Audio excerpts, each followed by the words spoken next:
Yo, c'est Noémie, bienvenue dans un nouveau Weekly Reading Vlog.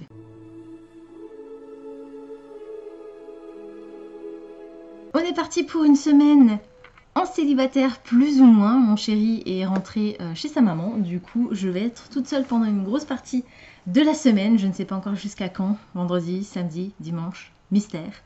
Mais en tout cas je suis seule pour ce début de semaine. Hier, j'ai lu, commencé, continué, fini Plein été d'Edith Wharton. Je l'ai lu d'une traite en un après-midi. Il est très court, hein, il fait 203 pages. Dans cette histoire, on va faire la rencontre de Charity qui a été recueillie enfant très jeune par l'avocat de la ville de... Je ne sais plus comment s'appelle cette ville, mais ça n'a pas tellement d'importance. Elle vient de la montagne. En fait, dans la montagne vit un groupe de personnes qui sont... qui vivent un peu à la sauvage, comme des sauvages. Voilà, ils sont considérés par les gens de la ville comme étant des sauvages. Et l'avocat qui a recueilli Charity a été en fait dépêché par le père de Charity pour aller récupérer son enfant afin de lui offrir une meilleure vie. Et cet avocat, Monsieur Royal, a récupéré Charity et l'a élevée, lui a offert une éducation, etc. Il la considère pas forcément comme son enfant, il ne s'est pas attaché à elle à ce point, mais il est son tuteur et il prend soin d'elle. Sa femme va décéder plusieurs années plus tard et c'est un homme qui se sent très seul, qui travaille peu au final parce que malgré sa situation d'avocat, la ville dans laquelle il vit n'a pas forcément besoin d'une personne de son statut, de son intelligence, de son rang, ce qui fait qu'il est envoyé de temps en temps à droite à gauche pour assister à des procès, mais c'est relativement rare. Ils vivent quand même dans l'aisance, mais ce monsieur se sent très seul et a tendance à être assez sombre, d'humeur maussade et à boire beaucoup. C'est pas quelqu'un de violent, mais c'est quelqu'un qui est très maussade. Et un beau jour, ce monsieur va frapper à la porte de la chambre de Charity dans l'espoir qu'elle accepte ses avances, sauf que Charity le rejette. Ce que j'ai beaucoup apprécié dans cette histoire, c'est que monsieur Royal ne va pas s'entêter. Il a tenté sa chance. Charity l'a repoussé. Il va pas plus loin. Il l'a demandé en mariage malgré tout, mais voilà, il n'insiste plus. Un beau jour, Charity, qui est la bibliothécaire du village, va rencontrer un architecte qui est le cousin éloigné d'une personne âgée du village. Elle va se prendre d'affection pour lui, il va se prendre d'affection pour elle, et ils vont entamer une très jolie amitié, et je vous laisse découvrir un petit peu où va aller cette histoire. Je lui ai mis 12 sur 20 sur Livre Addict, 3 étoiles sur Goodreads, et dans Coppel, je ne sais plus combien, mais je crois qu'on était à entre 6 et 6,5. Je n'ai pas aimé Charity, je n'ai pas aimé ce personnage, je n'ai pas aimé beaucoup de personnages d'ailleurs, et j'ai détesté la fin de cette histoire. Je ne comprends pas où est la fin en fait. Il me manque, je sais pas, 100 pages. C'était dommage, c'est bien écrit, j'aime beaucoup l'ambiance très nature que l'autrice donne à son histoire, et d'ailleurs il était dans ma palle des cartes pour le 2 de trèfle qui m'obligeait à lire un classique, donc c'était bien un classique, mais il était aussi dans ma pile à lire pour le Magical Readathon. Pour la création de mon personnage, je devais lire un livre qui se passait en forêt ou principalement à l'extérieur, et ça collait à la perfection puisque, comme je vous l'ai dit, la nature a une grande importance dans cette histoire. Le village dans lequel vivent nos personnages se situe au pied de cette fameuse montagne qui a elle-même beaucoup d'importance. Donc ça collait, et il faisait aussi partie de ma pile à lire pour le Book of Olafin de Becca. C'était pour... je suis tombée sur la case TBR Game, cette case-là. Voilà. Donc je devais sélectionner un titre grâce à un jeu pour créer une pile à lire, et comme je l'avais déjà pioché dans mon TBR Game, donc la palle des cartes, bah, j'ai choisi celui-ci parce que c'était le plus court. Voilà, première lecture, avant-dernière lecture de ma palle des cartes, et dernière lecture terminée de la semaine dernière. Et pas première lecture terminée de cette semaine puisque je l'ai fini hier. C'était juste parce que La semaine dernière, je vous en ai parlé, j'étais en train de le lire et je l'ai fini hier, donc voilà, je vous en reparle. C'est clôturé, on n'en parle plus. Du coup, j'ai commencé Persuasion de Jane Austen, c'est une relecture d'ailleurs, c'était pour cette raison que je l'avais sorti de ma palle des cartes. Pour le 10 de pique, je devais faire une relecture et j'ai sorti Persuasion de ma pile à lire. C'est le dernier titre de ma palle des cartes du mois de septembre, je l'ai commencé, il n'y aura donc pas de châtiment pour la pile à lire du mois d'octobre et ça c'est plutôt une bonne nouvelle. Je suis page 80, chapitre 7. Je me suis arrêtée en plein milieu d'un chapitre pour aller déposer mon chéri chez son frère, en fait, parce qu'ils se rejoignent tous là-bas et ils partent ensemble. Donc je me suis arrêtée en plein milieu d'un chapitre. Je vous l'ai dit, c'est une relecture, c'est un de mes romans préférés de l'autrice. Et dans cette histoire, on va faire la rencontre d'Anne Elliot, qui est la cadette. Benjamin, je ne sais jamais dans quel ordre c'est. Je crois que c'est aînée, cadette, Benjamin. Donc elle est la cadette, la fille du milieu, de la famille Elliot. Son père, Sir Walter, est un homme qui est se sent très important. Il se trouve très beau, il se trouve absolument fantastique parce qu'il est baronné et il accorde énormément d'importance au rang et à l'apparence des gens, à leur place dans la société.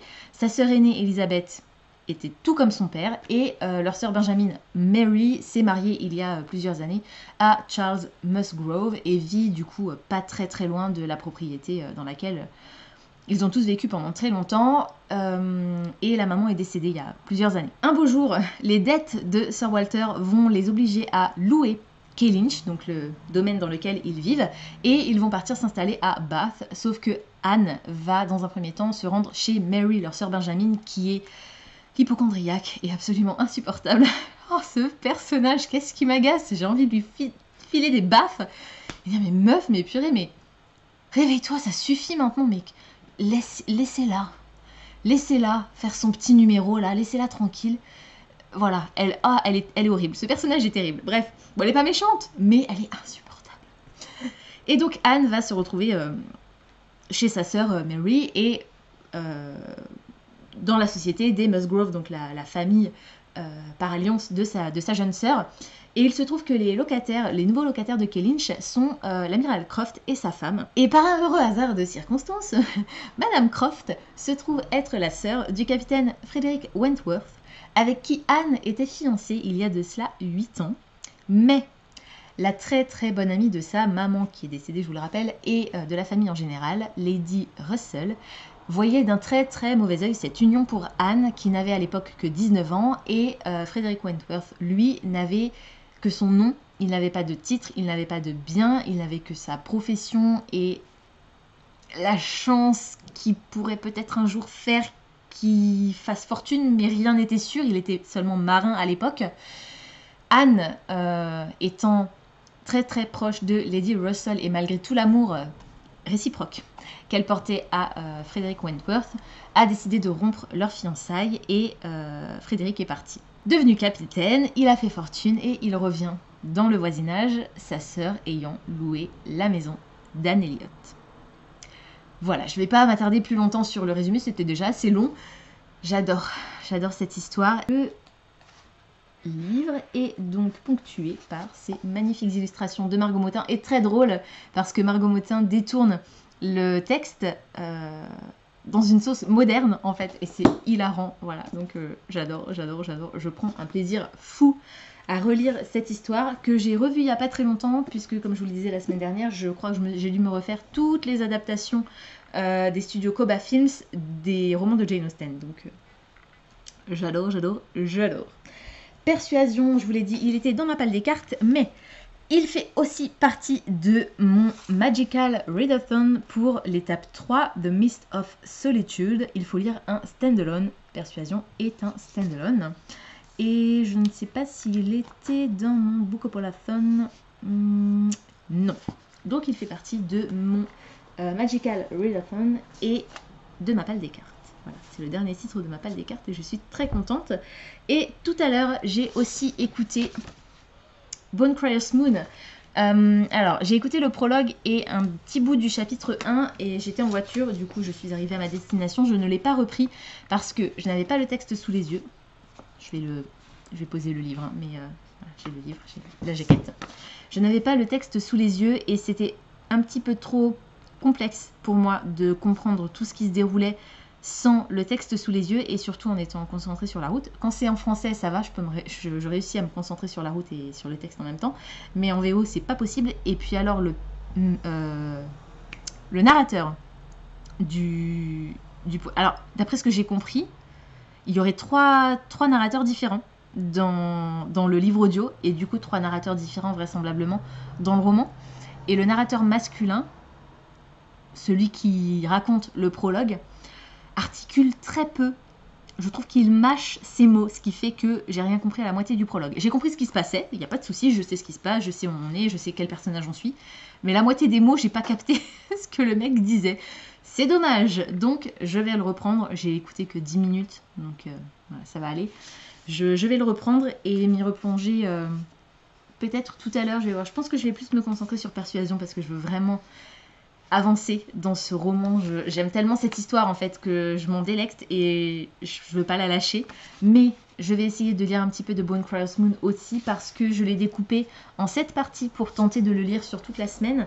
Et je suis à 65 pages par jour, ce qui est beaucoup étant donné que c'est de la VO et puis en plus c'est pas forcément écrit très gros, donc le fait que j'ai la version audio va m'aider pour avancer plus vite, mais voilà, il faut quand même que je prenne le temps de m'y atteler.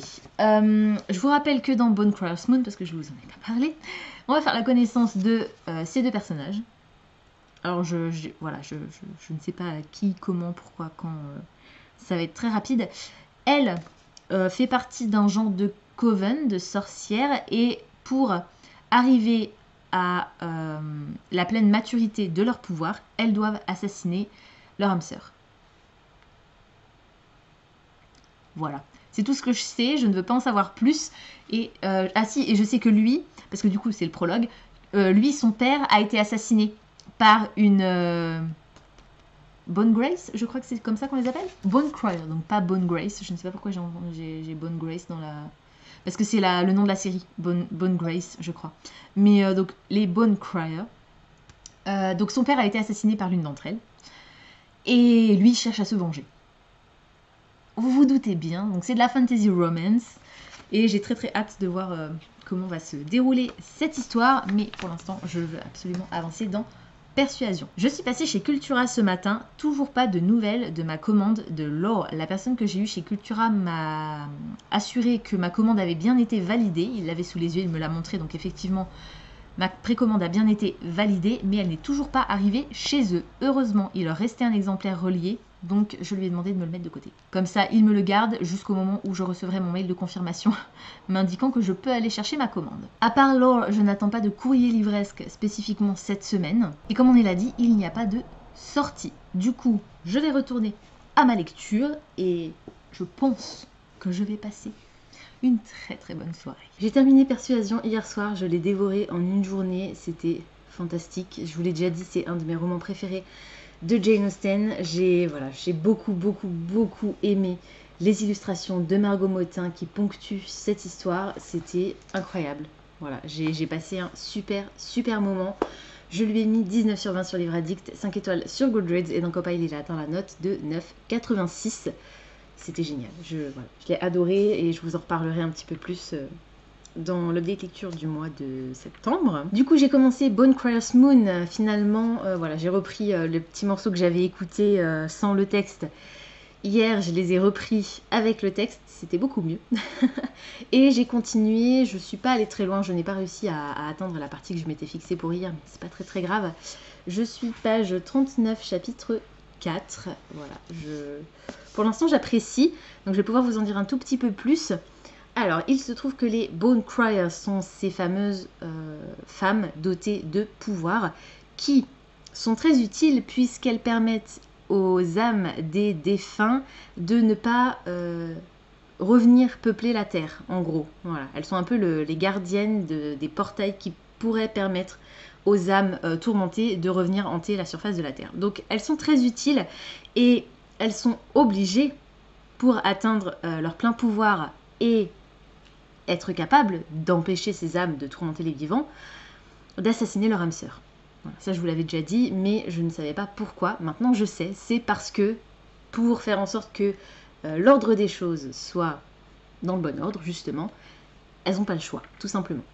Pour atteindre la pleine maturité de leur pouvoir, elles doivent donc, comme je vous l'ai dit, assassiner leur âme sœur, mais avant cela, elles doivent réussir à récolter 3 Bone Graces. Ce sont des os d'animaux qu'elles ont tués et dont elles ont absorbé les capacités, les pouvoirs. Par exemple, un des personnages a tué un faucon, a récupéré un de ses os et l'utilise comme genre de talisman. Elle a du coup une vision très très acérée et même si elle n'est pas capable de voler, elle est capable de faire des sauts assez impressionnants.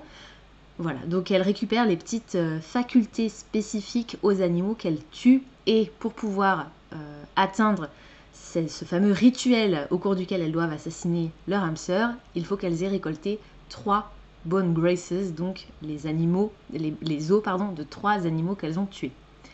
Et donc on va faire la connaissance de Sabine et de LS. LS est la fille héritière de la matrone de la famille. Il y a énormément de termes français dans cette histoire. Je crois que l'autrice a étudié en France. Alors non, pas du tout, elle n'a pas étudié en France, mais elle est amoureuse de la France et elle y a passé un été et elle a rencontré trois jeunes filles françaises qui l'ont un peu aidée à une période où ça allait pas très très bien dans sa vie. Voilà, donc c'est un peu son ode à l'amour à la France. Elle utilise beaucoup de termes français. Et donc LS est bien décidée à prouver sa valeur à sa mère, qui est la matrone de la famille. Matrone et famille sont 2 termes français utilisés dans le texte. Et pour cela, elle réussit à assassiner son dernier animal et se projette donc vers son rite de passage et la rencontre avec son âme sœur. Sabine est la meilleure amie d'Élès et Sabine est quelqu'un de très réservé. Sa mère est décédée il y a quelques temps, elle a été assassinée par une âme tourmentée, une des âmes tourmentées qui avait réussi à passer à travers ces fameux portails qu'elles sont censées garder, d'après ce que j'ai compris. Je suis pas sûre vraiment de ce qui s'est passé, c'est un peu flou. Et Sabine est quelqu'un de très renfermé, très timide, qui s'épanouit totalement avec LS, mais qui, elle, refuse pour rien au monde, elle ne tuerait qui ou quoi que ce soit. Elle a une Bone Grace, et c'était pas par accident, mais ça lui a fendu le cœur de tuer cet animal, et elle refuse de tuer qui ou quoi que ce soit un homme ou un animal. Donc vous pouvez imaginer que c'est un petit peu compliqué pour elle, étant donné que c'est plus ou moins sa destinée. Et à côté de ça, on a un troisième personnage qui s'appelle Bastien, qui est le fils du personnage qu'on voit mourir dans le prologue. Je vous l'ai dit, hein, son père est assassiné par une Bone Crier et Bastien va chercher à tout prix à se venger. Il est accompagné par Marcel et sa sœur, je ne sais plus comment elle s'appelle. Juliette. C'est Jules en fait, mais c'est le diminutif de Juliette ou Julietta, je ne sais plus. Mais il faut surtout pas l'appeler comme ça. Elle préfère se faire appeler Jules en fait, parce que comme je vous l'ai dit, c'est plus ou moins francisé, donc voilà. Et ils ont pour projet tous les 3 à la prochaine pleine lune, puisque c'est toujours à la pleine lune que les Bone Crier assassinent leur âme sœur. Ils ont pour projet à la prochaine pleine lune de se rendre à l'endroit où le père de Bastien a été assassiné pour tuer la Bone Crier qui sera sur le pont, parce que ça se déroule sur un pont, et la personne qui l'accompagnera, parce que les Bone Crier se déplacent toujours par paire, et en l'occurrence c'est Sabine bien entendu qui a été sélectionnée pour accompagner LS. L'histoire a été inspirée à l'autrice par la légende de la Dame Blanche française, la légende française donc de la Dame Blanche. Voilà, donc c'est un beau clin d'œil et j'ai hâte de voir. D'ailleurs, vous voyez qu'elle a une robe blanche sur la couverture. J'ai hâte de voir où on va aller. D'après le dernier chapitre que j'ai lu hier soir, il leur reste une petite dizaine de jours avant le rite de passage. Mais si j'en crois le résumé, il va se passer quelque chose qui va faire que ça va pas se passer comme ça aurait dû. En tout cas, c'est assez sympa pour l'instant. J'aime bien l'histoire. J'ai un peu de mal avec la voix du narrateur masculin. Mais bon, je passe outre. C'est pas le plus important. Je me replongerai dans cette histoire, je pense demain, parce que là je suis assez fatiguée, il est tard, il est 22h42 et je viens de rentrer du boulot, entre guillemets. J'étais à une conférence sur le livre et le tout petit, entrer dans le langage par les histoires. C'était super intéressant, très très très très bien, vraiment très très intéressant. Mais ça a duré 2 heures et je suis fatiguée. Donc je vais pas tarder à aller me coucher, je pense. Très rapidement, je vais vous parler des 2 sorties en VO qui m'intéressent et qui sont parues aujourd'hui. La première, c'est The Wolf's Curse de Jessica Vitalis. C'est du middle grade de la fantasy. Et le deuxième, je vous en ai parlé il y a pas très longtemps dans mon unboxing de la Fairy Loot du mois d'août parce que je pensais que ce serait ce titre-là qui serait en bonus dans cette box. Pour moi, ça correspondait tout à fait et pas du tout. C'est Under the Whispering Door de TJ Klune. C'est de la fantasy adulte et dans cette histoire on va faire la rencontre d'un homme qui au tout début va mourir et va se retrouver un peu dans l'entre-deux-mondes à pouvoir visiter plus ou moins ce qu'aurait pu être sa vie, ou alors il a plus que quelques jours pour profiter un petit peu des derniers instants de sa non-vie avant de passer de l'autre côté, quelque chose comme ça, et ça a l'air vachement sympa. C'est de la fantasy queer, donc j'ai très très très hâte. La maison au milieu de la mer Céruléenne, c'était aussi de la fantasy queer. Je l'avais adoré, j'ai adoré cette histoire, c'était mon roman préféré du mois d'août.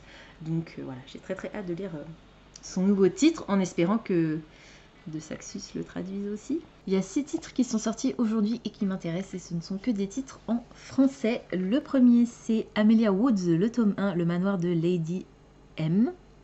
C'est ça, c'est ce que j'ai écrit. De Carole Breteau, c'est de la BD fantastique et ça se passe dans l'Angleterre du 19e siècle. La deuxième, c'est Elle et son chat de Makoto Shinkai. C'est un seinen, un manga donc contemporain. Ensuite, il y a Amari, le tome 1, Amari et le bureau des affaires surnaturelles de Bibi Alston. Alston, je crois. C'est du middle grade, fantastique, donc pour la jeunesse, et c'est un mélange de récit fantastique avec de la magie et Men in Black apparemment, et ça a l'air juste fantastique.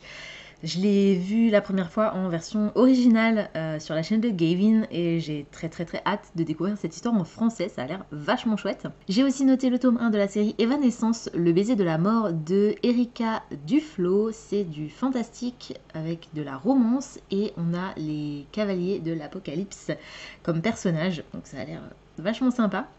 J'ai aussi noté Royalty Witches, le tome 1, l'essence de l'aurore de Helena Ponce. C'est du fantastique et c'est illustré par Laia Lopez, l'illustratrice, autrice-illustratrice de Strawberry Moon, la fille de la lune, que j'ai beaucoup aimé. Et le dernier, c'est La malédiction de Highmore de Erin Hay Craig. C'est une réécriture du conte des 12 princesses. C'est de la fantasy, je crois, romance.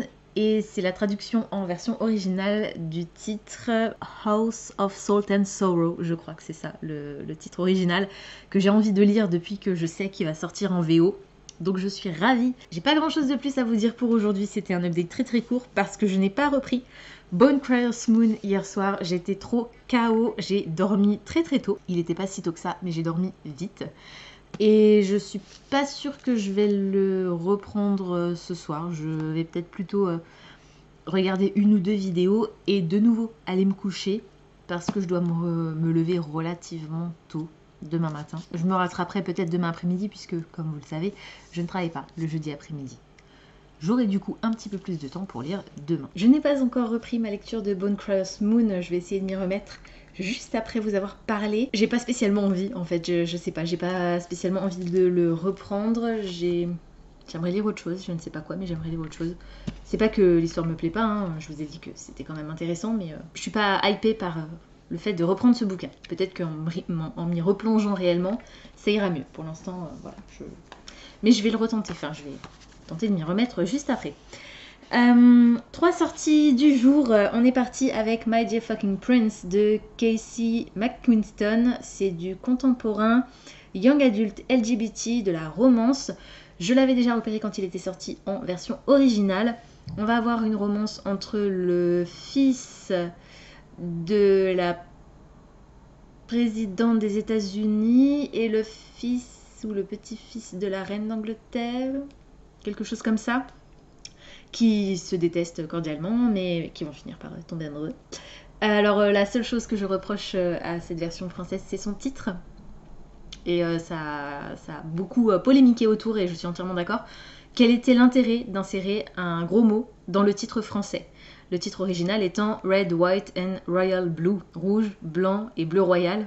Pourquoi on s'est senti obligé de l'appeler My Dear Fucking Prince, surtout si en plus c'était pour le traduire par un titre qui n'est toujours pas français. Le deuxième titre sorti aujourd'hui, c'est L'orpheline de Foundling de Stacey Halls. Ça se déroule à Londres en 1754 et si je me souviens bien, on va avoir une histoire de mère très jeune qui va abandonner son enfant et qui va tenter de le récupérer à un moment donné, sauf que l'enfant a déjà été récupéré par quelqu'un d'autre. Et le dernier, c'est Experte dans l'art du naufrage de Julia Drake.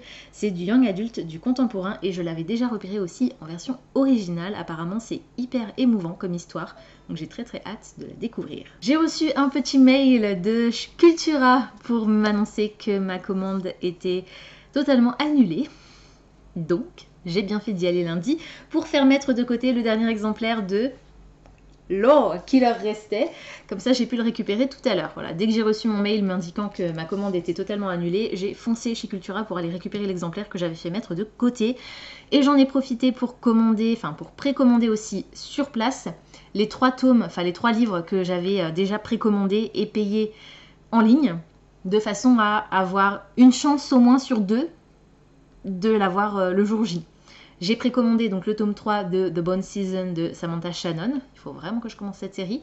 Et la version collector de Acotar, Un palais d'épines et de roses et Un palais de colère et de brume, le tome 1 et le tome 2, qui vont sortir en édition collector chez De la Martinière. Voilà, donc j'ai précommandé et déjà payé ces exemplaires sur le Cultura en ligne et reprécommandé ces 3 exemplaires chez Cultura sur place au cas où.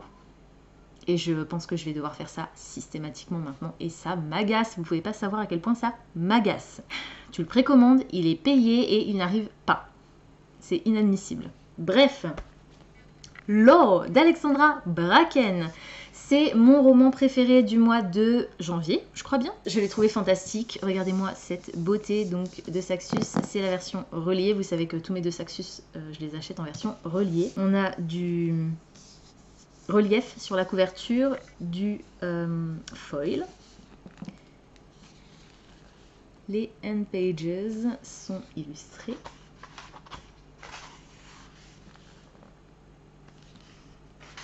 Alors j'ai déjà la version originale dans ma bibliothèque, puisque c'était le livre de la Fairyloot du mois de janvier.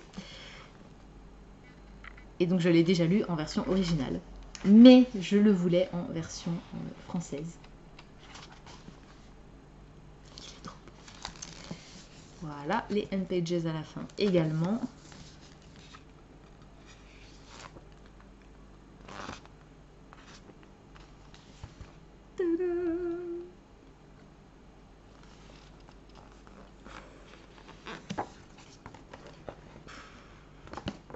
Il est trop beau. Je suis trop contente.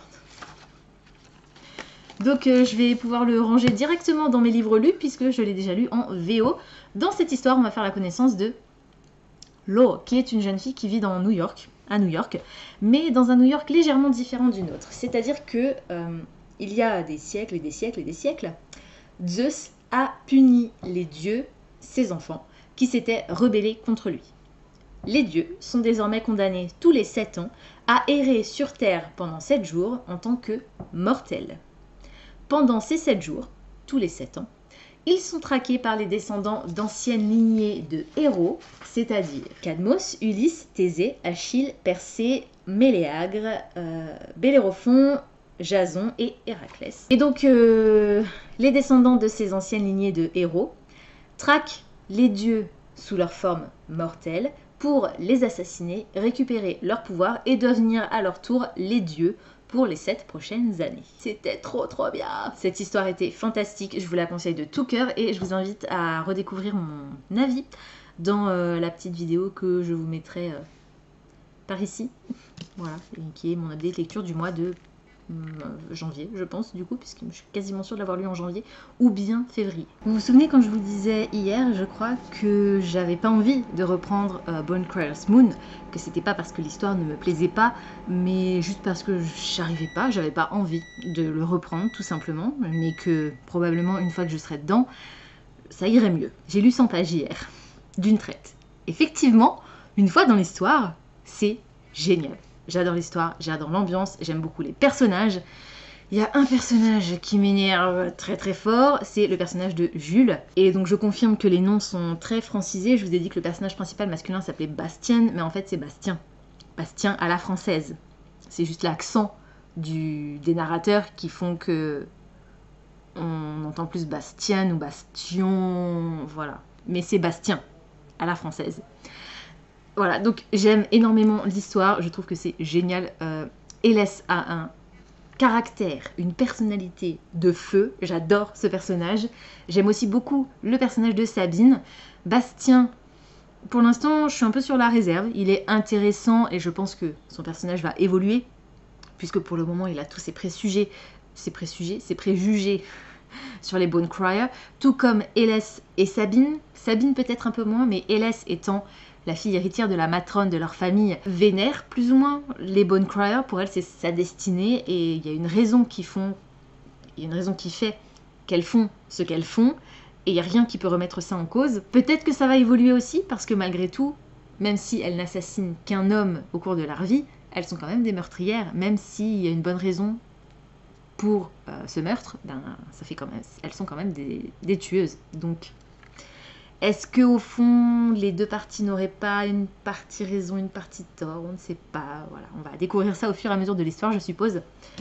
Voilà, je passe un super moment. J'adore l'alternance des points de vue. Je ne suis pas frustrée de passer de l'un à l'autre, comme ça peut parfois être le cas dans d'autres récits. Là, je trouve ça très intéressant. On a Bastien et Hélès qui, du coup, pour l'instant, sont ensemble.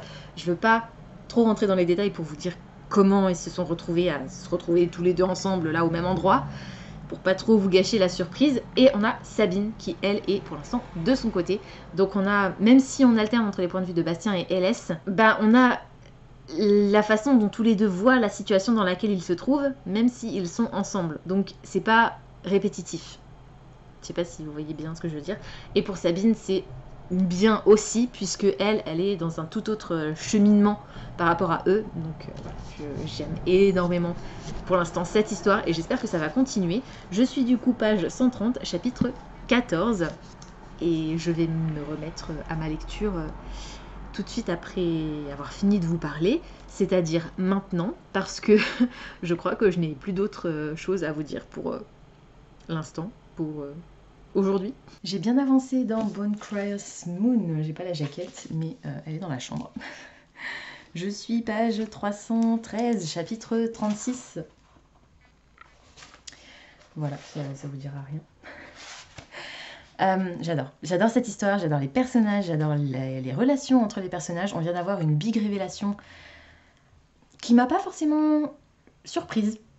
Je pense que d'un certain côté, je m'y attendais. Je m'attendais à un truc dans ce genre-là, je crois bien. Donc voilà, je suis contente. J'ai commandé, je sais pas si je vous en avais parlé, j'ai commandé un pied pour ma caméra pour filmer ma palle des cartes. Et le pied est arrivé aujourd'hui, donc je viens à l'instant de terminer de filmer la partie plateau de ma palle des cartes. Demain, je vous tournerai la version face cam, ce qui fait que je vais pouvoir choisir ma pile à lire là tout de suite avec les critères que j'ai tirés sur ce plateau. Je vous laisse le petit suspense, vous verrez ça jeudi. J'ai remarqué un truc assez étrange dans mon édition de Bonecrier's Moon. J'ai laissé un message à Fairyloot avec une vidéo sur leur page Instagram. Alors je ne sais pas si je vais réussir à vous montrer ça correctement. Donc, essayez de ne pas faire attention au texte pour ne pas vous spoiler si vous souhaitez le lire à un moment donné.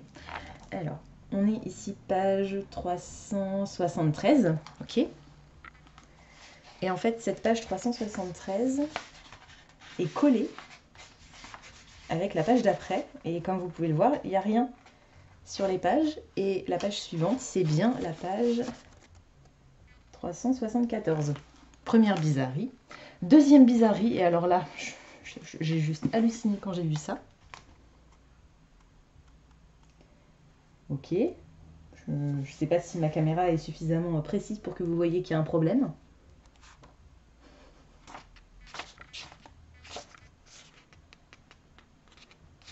Voilà.